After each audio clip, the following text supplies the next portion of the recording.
ഇതെന്താ വണ്ടി ഇവിടെ ഇങ്ങനെ നിർത്തിയിട്ടിരിക്കുന്നത്? രാത്രി കാലങ്ങളിൽ ഇതിൽ കൂടുതൽ 1 ഇഞ്ച് പോലും ഇവിടുന്ന് മുന്നോട്ട് പോകില്ല സാർ. കയറിയപ്പോഴേ ഞാൻ പറഞ്ഞതല്ലേ എനിക്ക് നെല്ലിച്ചിറക്കാണ് പോകേണ്ടത്. മനസ്സിലായി. ഈ സ്ഥലം പെഷകാ സാറേ. നെല്ലിച്ചിറയ്ക്ക് സവാരിക്ക് ഞാനില്ല. എന്നെ വിട്ടേരെ. കാശെടുക്ക്.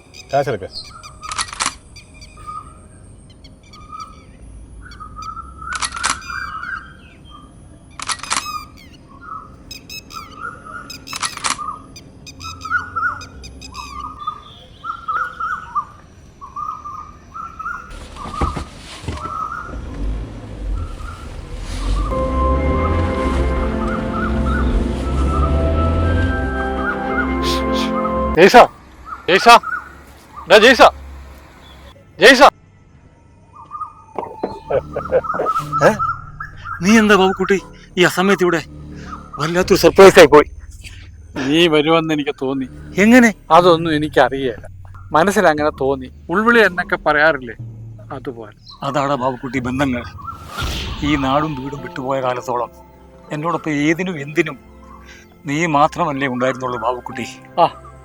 വാ നമുക്ക് നടക്കാം.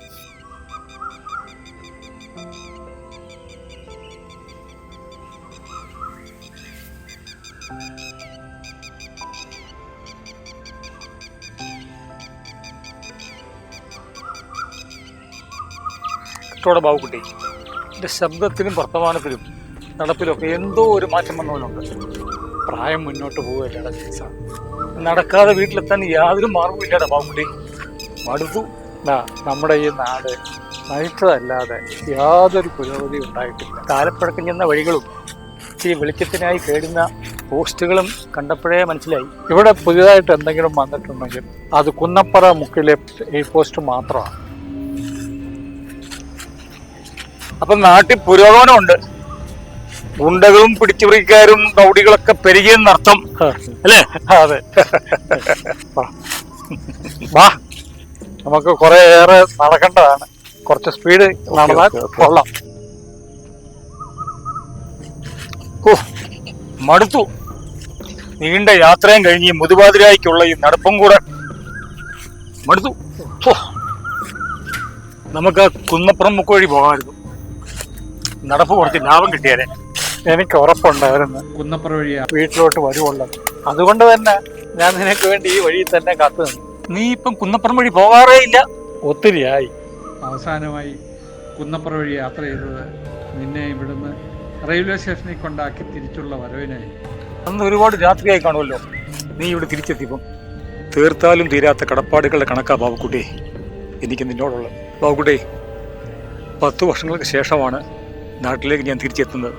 അന്ന് ഞാൻ ഇവിടുന്ന് പോകുന്നത് നിന്റെ ചങ്കൂറ്റം ഒന്നുകൊണ്ട് മാത്രം കിട്ടിയ ജീവനെ കൊണ്ടായിരുന്നു.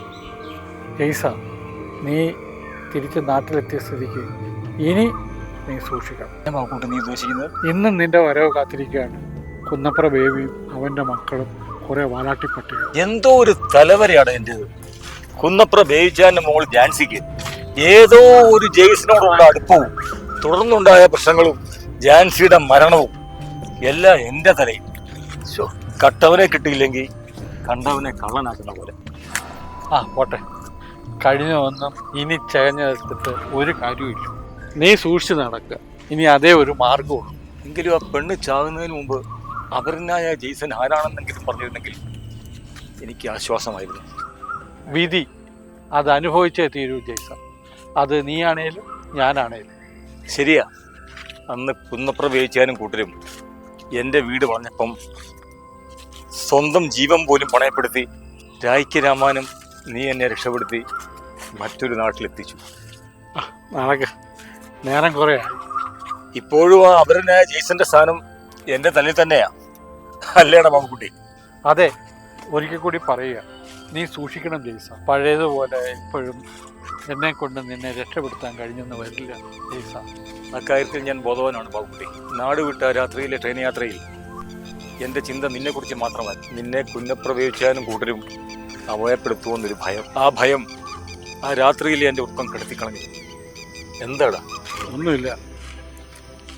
വാ, അങ്ങോട്ട് നോക്കിക്കേ. ആഹാ, നിന്റെ വീടാ. എൻ്റെ വീട്? എടാ, എൻ്റെ വീടിനും ഈ നാടിനൊന്നും യാതൊരു മാറ്റവും ഇല്ലല്ലോ.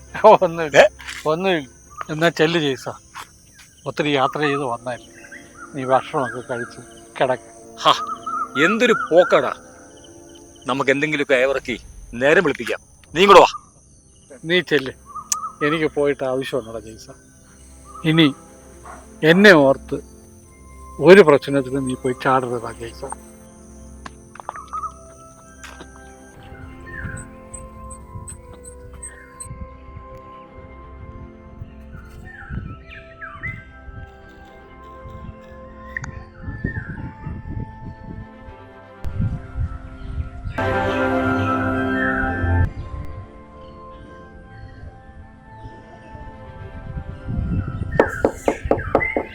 അപ്പോ ആരാ?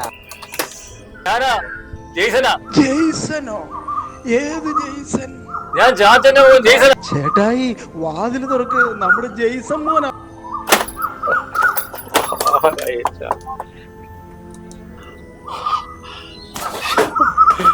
ചാച്ചാ, എവിടെയായിരുന്നു എന്റെ മക്കളെ നീ ഇത്ര നാള്? എല്ലാം പറയാം. ഈ സമയത്തൊക്കെ ഇഷ്ടം പോലെ പറയാം. വാടാ മക്കളെ, വാ എന്റെ മക്കള് വാ.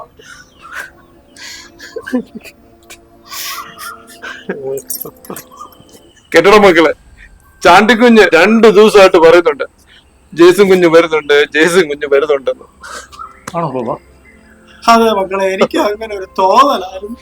അത് കൊള്ളാം. അപ്പാപ്പനെ പോലെ തന്നെ എന്റെ വരവ് കാത്തു തന്നെ വേറൊരാളുണ്ടായിരുന്നു. അവരെ എന്നെ കാത്ത് വഴിയിൽ നിന്നിരുന്നു. അതാരാ മോനെ? ബാബുക്കുട്ടി. ഏത് ബാബുക്കുട്ടി? നമ്മുടെ കാരക്കാട്ട് ബാബുക്കുട്ടി. കാരക്കിട്ട് ബാബുക്കുട്ടിയോ? എന്താ വിശ്വാസമായില്ലേ? അവന്റെ ഒരു ആത്മാർത്ഥത, സ്നേഹം, അത് പറയാതിരിക്കാൻ പറ്റത്തില്ല. അതല്ല മോനെ. ഏതല്ല, കുന്നപ്ര വഴിയുള്ള രാത്രി യാത്ര നന്നല്ലെന്ന് പറഞ്ഞ് ബാബുക്കുട്ടി എന്നെ ഇവിടെ കൊണ്ട് വിട്ടേച്ചാ പോയത്. ഈ പഠിക്കൽ വിശ്വസിക്കാൻ പാടാണ് ജയ്സ. പറ്റിക്കാൻ വേണ്ടി പറഞ്ഞതല്ല, സത്യം ഞാൻ പറയുന്നത്. ഇല്ല മോനെ, അവൻ പോയി, അവൻ മരിച്ചുപോയി.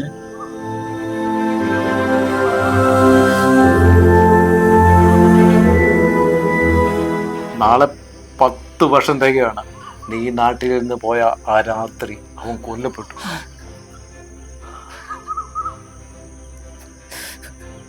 കുന്നപ്ര ബേബിയുടെയും കൂട്ടരുടെയും മുന്നിൽ നിന്ന് നിന്നെ രക്ഷപ്പെടുത്തി മടങ്ങി കുന്നപ്ര കവലിലെത്തുമ്പോഴായിരുന്നു ബാബുക്കുട്ടിക്ക് നേരെ ആക്രമണം നടന്നു. 1ഉം 2ഉം അല്ല, 51 വെട്ടുകളായിരുന്നു. അവന്റെ തലയ്ക്കും നെഞ്ചിനും കാലിനും തുരുതുരാ.